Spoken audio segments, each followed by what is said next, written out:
Mathéo Radio présente À haute voix la lecture intégrale des œuvres spirituelles majeures. Aujourd'hui, Le Maître de la Terre de Robert Hugh Benson.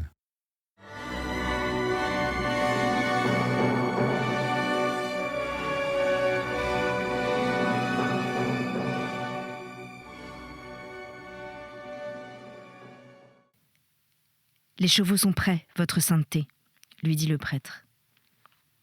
Le pape ne prononça pas une parole. Tout cet après-midi, jusqu'au moment où, vers le coucher du soleil, les deux cavaliers atteignirent le sentier qui sépare Nazareth du Tabor.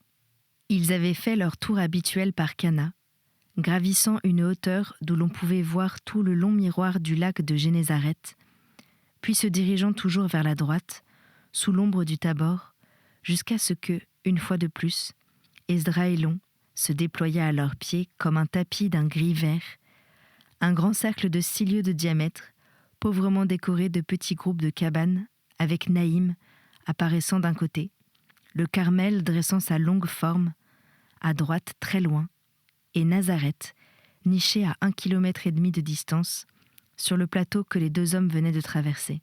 C'était un spectacle d'une paix extraordinaire, et que l'on aurait pu croire extrait de quelque vieil album de vue, peint depuis des siècles. Ici, nulle trace d'une ardente pression humaine, nul témoignage de cet effort continu et stérile qu'on appelait la civilisation. Quelques juifs fatigués, seuls, étaient venus se joindre aux indigènes de cette calme petite terre, comme on voit souvent des vieillards revenir, sans trop savoir pourquoi, terminer leur jour au village natal. Et leur arrivée avait fait joindre quelques cubes blancs de plus aux entassements blancs qui apparaissaient çà et là. Mais à cela près, la plaine devait avoir été toute pareille, 100 ans, 1000 ans auparavant.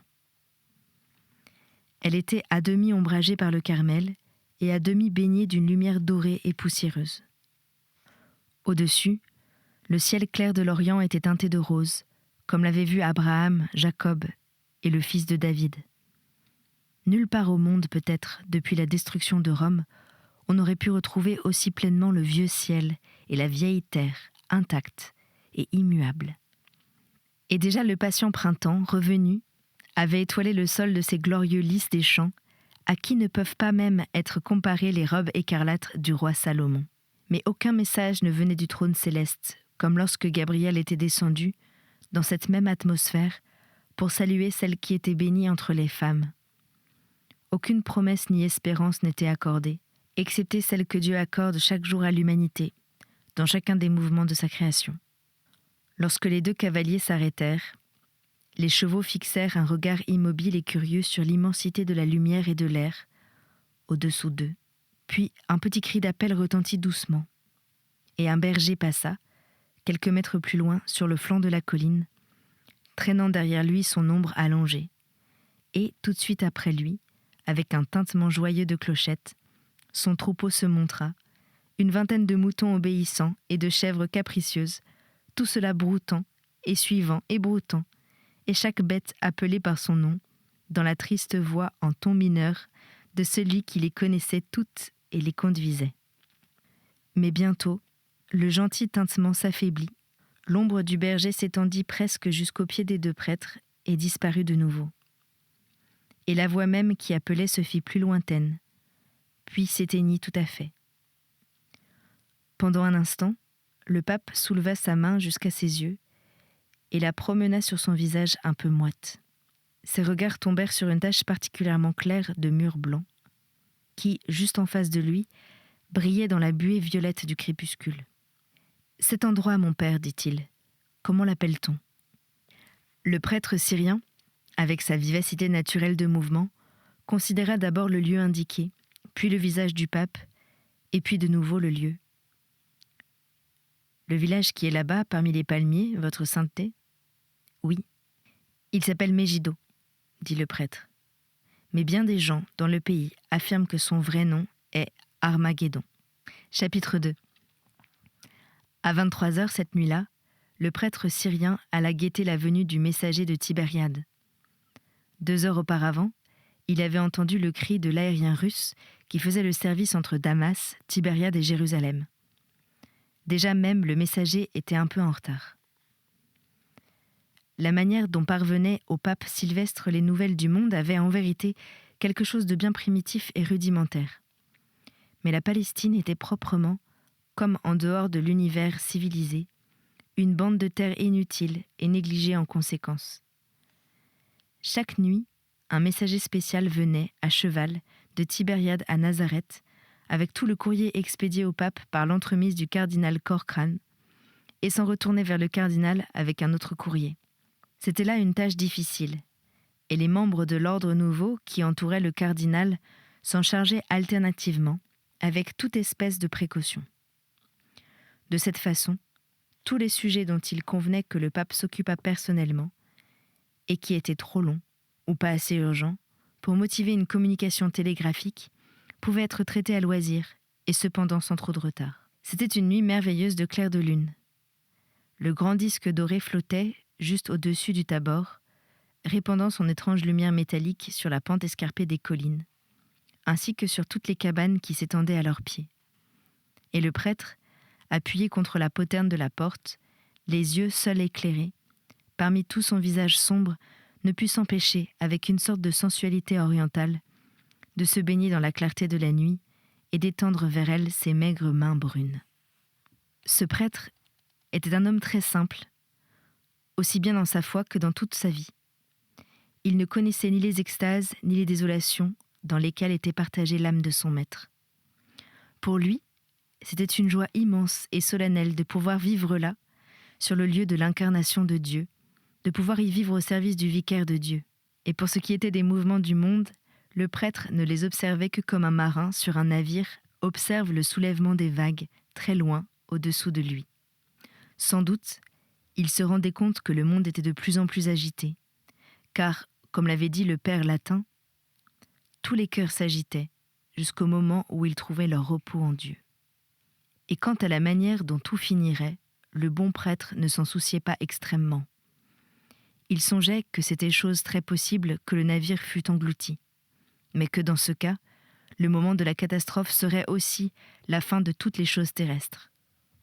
Car les portes de l'enfer ne sauraient prévaloir contre l'Église du Christ.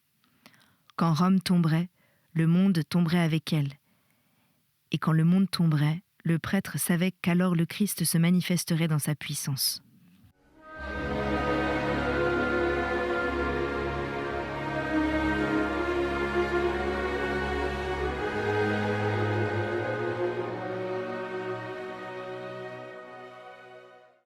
Et même, pour sa part, il imaginait volontiers que cette fin n'était pas très éloignée.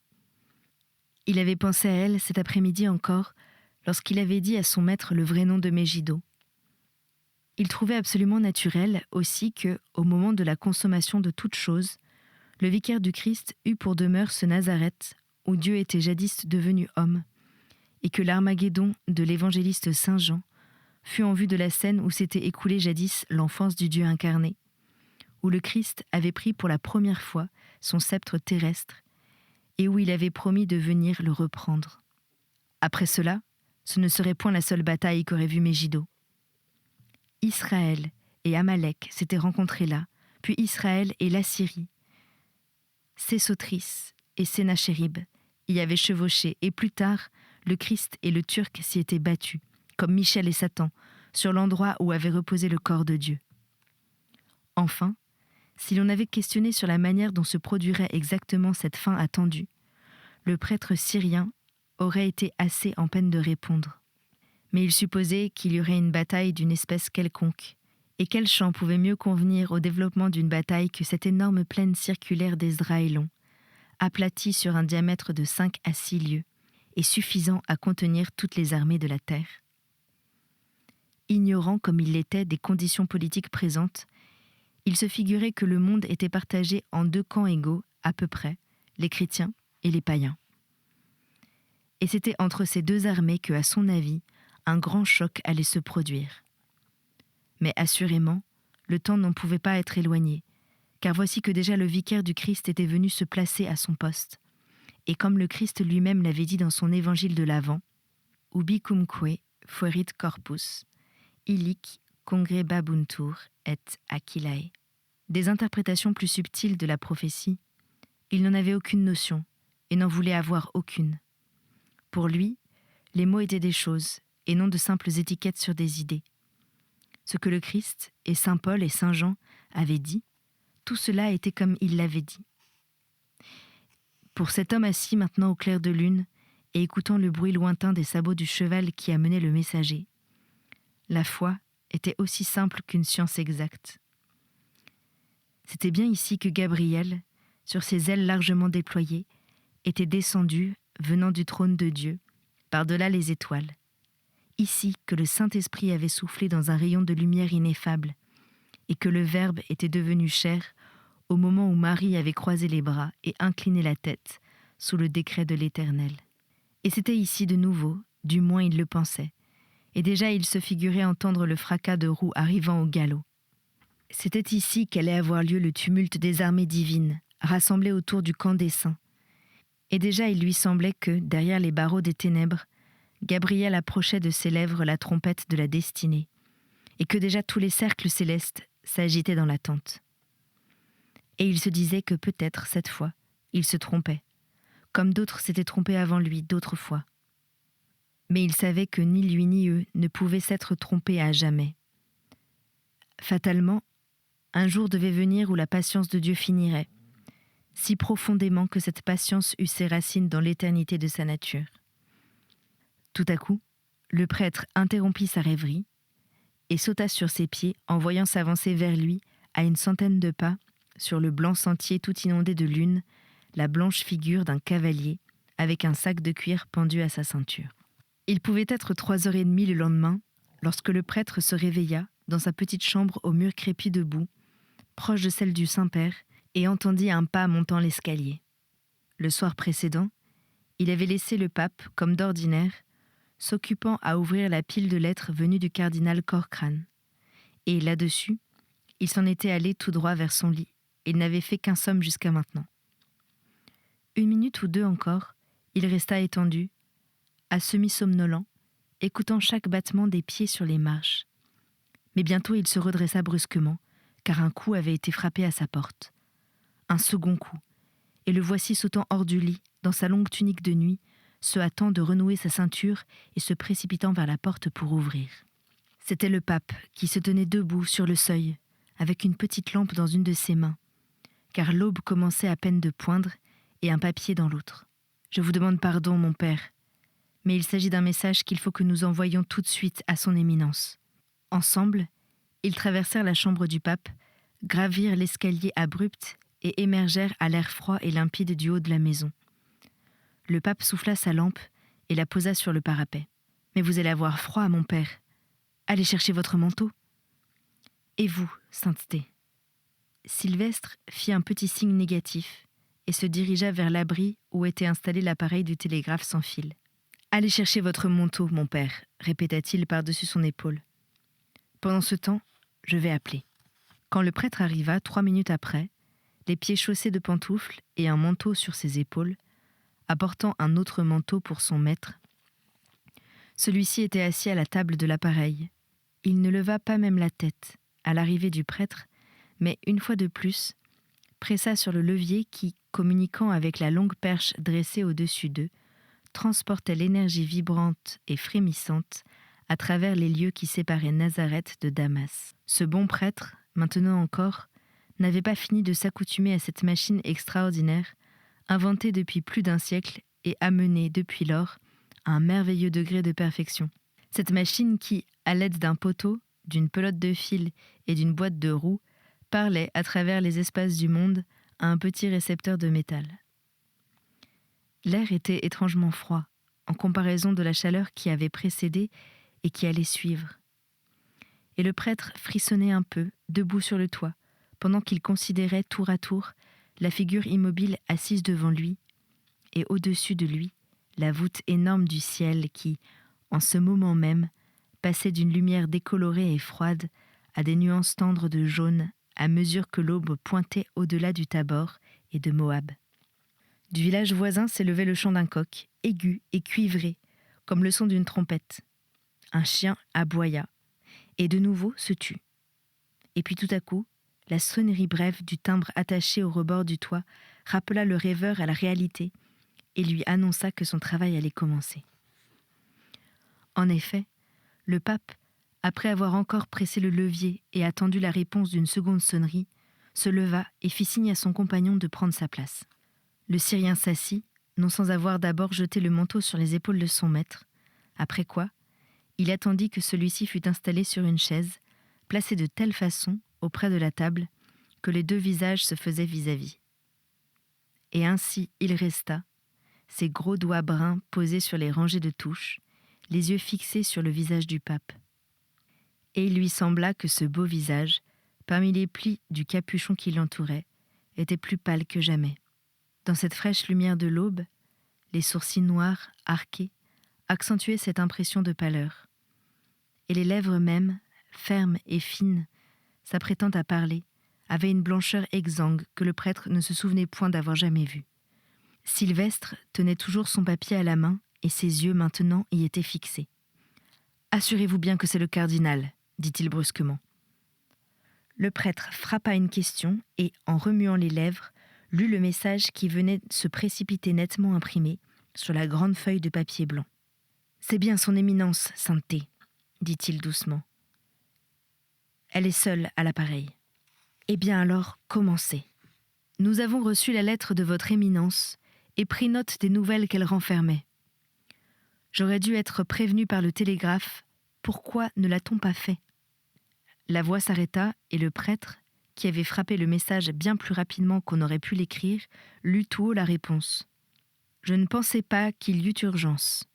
Je croyais que ce n'était là qu'un nouvel assaut de nos persécuteurs, pareil aux autres. Du reste, j'avais l'intention de demander des renseignements supplémentaires et de les transmettre aussitôt à Nazareth. »« Il y avait urgence, absolument, » reprit la voix de Sylvestre, de ce ton calme et égal qui servait à la dictée des messages. « Rappelez-vous que toutes les nouvelles de cette sorte sont toujours urgentes. »« Je regrette ma faute, » fut la réponse que lut le prêtre. « Vous me dites, » poursuivit le pape, les yeux toujours fixés sur le papier, « que cette mesure est désormais décidée. Vous ne nommez que 3 autorités. En avez-vous d'autres ?» Il y eut une pause d'1 moment. Puis le prêtre commença à lire des noms.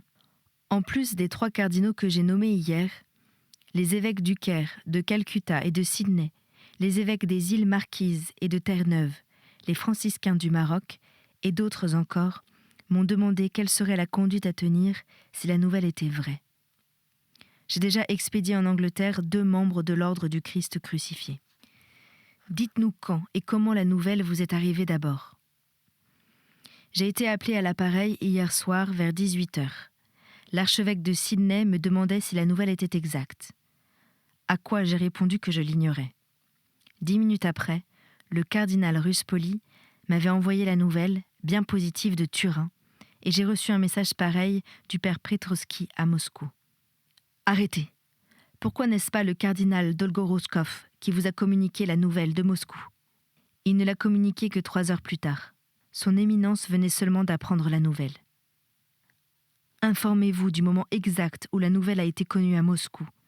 Et maintenant, continuez. Quand supposez-vous que la nouvelle ait été rendue publique ? La chose a été décidée en premier lieu dans une conférence secrète de Londres, environ vers 14 heures. Les plénipotentiaires semblent l'avoir signée tout de suite. Après quoi, elle a été communiquée au monde. Ici, on l'a publiée vers minuit. Ainsi, Felsenbourg était à Londres ? Je n'en suis pas encore certain. Le cardinal Malpass me dit que Felsenbourg avait donné son consentement éventuel dès la veille. Bien. Et voilà tout ce que vous savez ? J'ai été rappelé il y a 1 heure par le cardinal Ruspoli. Il me dit qu'il redoute un mouvement de foule à Florence. Il prévoit que ceci va être le commencement des troubles infiniment plus graves que les précédents. Et il demande des instructions. Dites-lui que nous lui envoyons notre bénédiction apostolique et qu'il recevra des instructions dans 2 heures d'ici.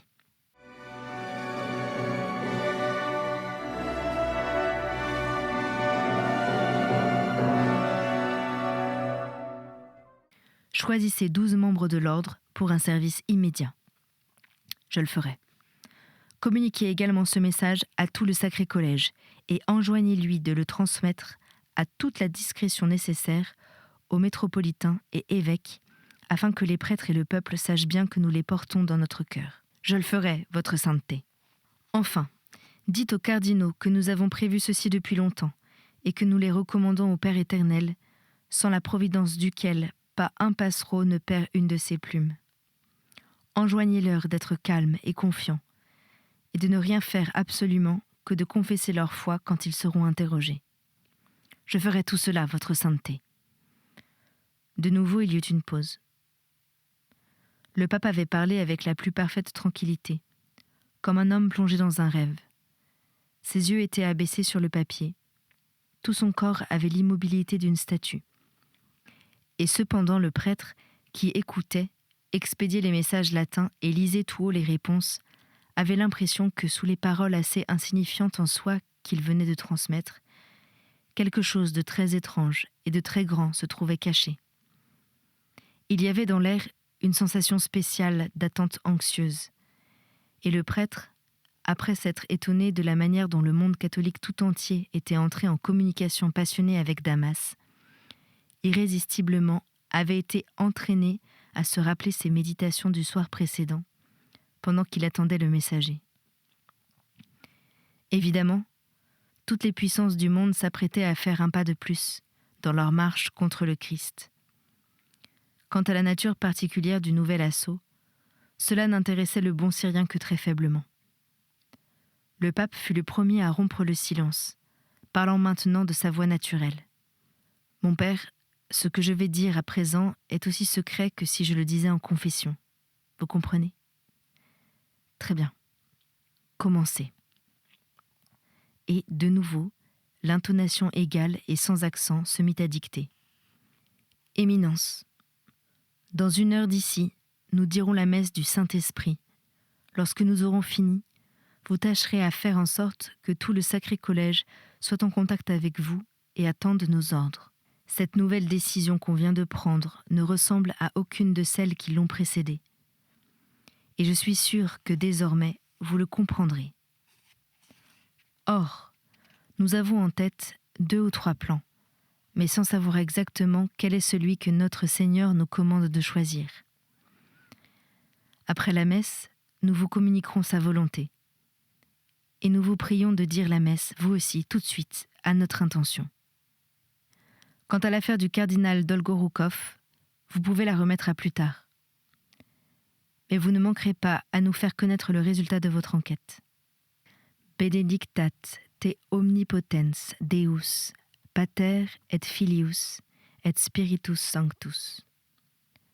Amen, murmura le prêtre, lisant ce mot sur la feuille blanche. La petite chapelle, dans la maison, était à peine plus luxueuse que les autres chambres. En fait d'ornement, elle ne contenait que ceux qui étaient absolument essentiels à la liturgie et à la dévotion. Dans le plâtre des murs étaient gravées, en relief, les 14 stations de la croix. Une petite image en pierre de la Vierge se dressait dans un coin, précédée d'un chandelier de fer, et sur l'autel de pierre brute, qui lui-même s'élevait sur une marche de pierre, il y avait 6 autres chandeliers et un crucifix de bois. Sous la croix était posé un tabernacle, également de fer, que protégeaient des rideaux de toile rouge. Et une petite plaque de pierre, se projetant du mur, servait de crédence. L'unique fenêtre donnait sur la cour intérieure, de telle sorte que nul œil étranger ne pouvait voir ce qui se passait dans la chapelle.